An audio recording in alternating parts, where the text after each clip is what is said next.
Sakit. Nakakalungkot na gaganto yung ating motor. Is ko sa mga naka bore up,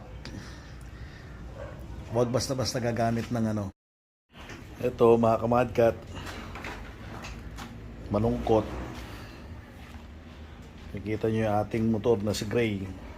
Yan, nakabukas lahat to. Nakababa ang makina. Karoon tayo ng problema ngayon sa block natin. Hindi ko alam kung ano dahilan. Isang linggo na akong walang motor. Pauwi tayo ng bahay na biglang tumirik. Itinulak ko na nga lang yung motor para lang makauwi. Nagkataon naman yung ating kaibigan na si Boss Richard, yung ating mekaniko. Nagkataon na meron silang race sa Tarlac. Kaya wala siyang time na puntahan tong motor dito sa bahay. Butin lang isa sa kaibigan natin, na-rescue tayo, kaya ito, na-check niya yung motor natin, na-diagnose na lahat yung mga problema. Nasabi niya sa akin kung ano yung mga naging cost ng sira nung motor natin. Natuyuan ng langis. Kaya nagkaroon ng damage yung ating makina ngayon. Buti na lang yung head, okay pa naman daw.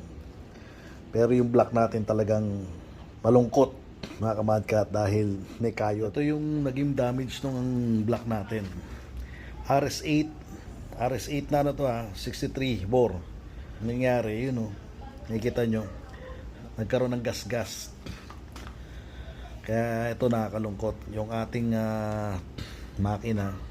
Ayun nakikita nyo, stone ring natin nag-stack up.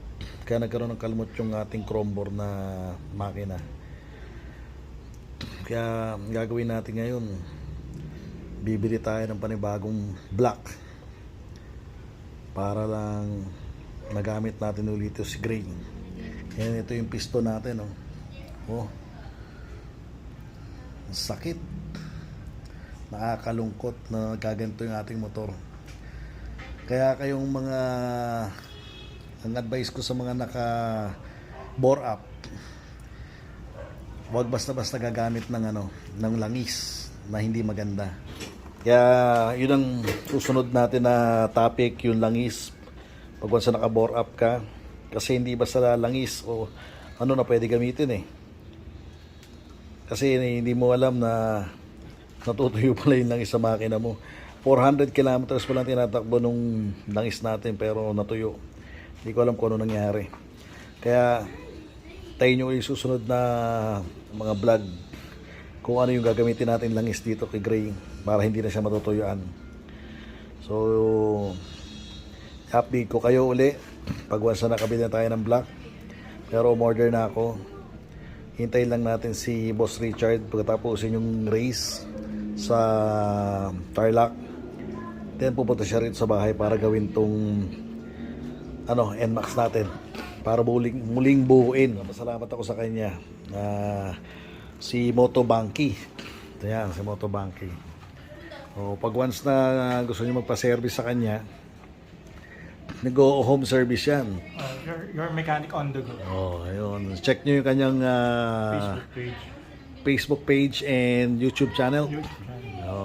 Moto Banky. Moto Banky. Paano ka nila Yung details na ma-check nila sa page, sa FB page, Moto Banky.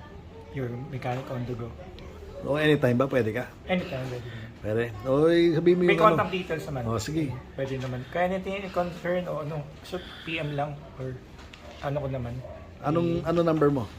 0928 275 1717. Saan ka ba naka-stay? Location mo? Caloocan ako. Caloocan. Pero kahit saan sa NCR pwede ka. Pwede. Pwede siya mag-home service. So okay, maraming salamat bro dahil pinunta mo ako Puntahan si Madcat. Kundi dahil sa'yo, hindi natin ma-diagnose itong motor natin. Kung hindi natin alam, akala ko simpleng lang bakit na namatay. Pero buti na lang na nalaman na natin ngayon kung ano talaga yung pinaka main reason kung bakit bumigay, di ba? Bigla na lang out of nowhere, bigla na lang naghang. Maraming salamat sa iyo, bro. Okay?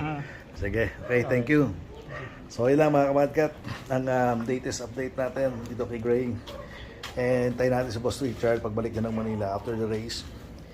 And yun, bibili rin tayo ng bibili na tayo ng parts para mabuo na natin to, kasi hindi pa pwedeng matagal na wala sa akin to eh. Talagang ito ang buhay natin eh.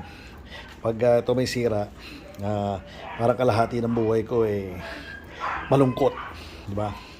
Kaya ilang araw lang, Gray, babalik ka ulit. Bibilang ito ng mga bagong parts, okay? So, maraming salamat mga kamadkat. Pabaybayin nyo lang lagi yung aking mga vlog.